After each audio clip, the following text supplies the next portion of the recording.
Eclipse mania has seized the country. From wedding ceremonies to concerts and viewing parties, tons of major events will happen along the path of totality. But there may be some dangers of looking directly at the sun when the eclipse approaches on Monday. We cannot stress this enough. We have Professor Kenneth Mitton from the Eye Research Institute at Oakland University joining us now. Whew, how busy have you been explaining to people why they need to be careful?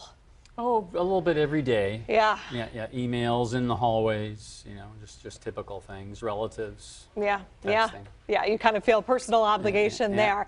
What parts of the eye could be damaged by looking directly at the sun during this eclipse Monday?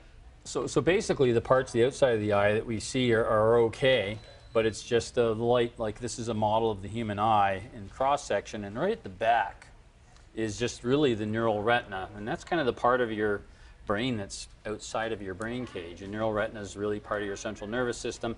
That's where the photoreceptor cells are that detect the light. And those are the cells that can get damaged by light that just transmits right through the cornea, the lens, to the back of the eye. And if you have too intense light on there for too long, it just can cause those cells to not work for a while, or if you push them too hard, they can actually die off over the next few days, and then you're left with a permanent blind spot. Yeah, can you kind of speak to that? Have you heard someone share, what happened to them and the lasting effects? I mean, this potentially is a couple-minute mistake that makes you, have that regret for a lifetime. Yeah, and so there'll be reports that one can look up, even in the literature, where an ophthalmologist has seen somebody that's developed a blind spot after an eclipse event, and sometimes they can actually see the damaged area on their retina in the shape of the eclipse because they've just been staring at it a long time. And that light damage, the infrared light that still is coming from the sun that you don't see, is actually damaging those cells. That actually gave an ophthalmologist an ideas about using lasers, because sometimes they treat diabetic retinopathy with leaky blood vessels are treated with laser ablation. Ophthalmologists got the idea for using lasers, realizing that sunlight could burn onto the retina and that they could use that as a tool in the case of using lasers. So that's kind of where that came from. So something that confuses some people, we've certainly seen this question a lot on social media. Why is it that viewing the eclipse is dangerous, but the average day looking up at the sun, normal, regular sunshine, not so much? Yeah. Why? So the same intense, dangerous light is there at any time of day, but of course, most of us have tried to look at the sun. You don't look at it very long. It's very uncomfortable. It kind of hurts your vision in a way. You look away. Your body's telling you, no, not a good idea. You don't look at it a long time. Bad idea.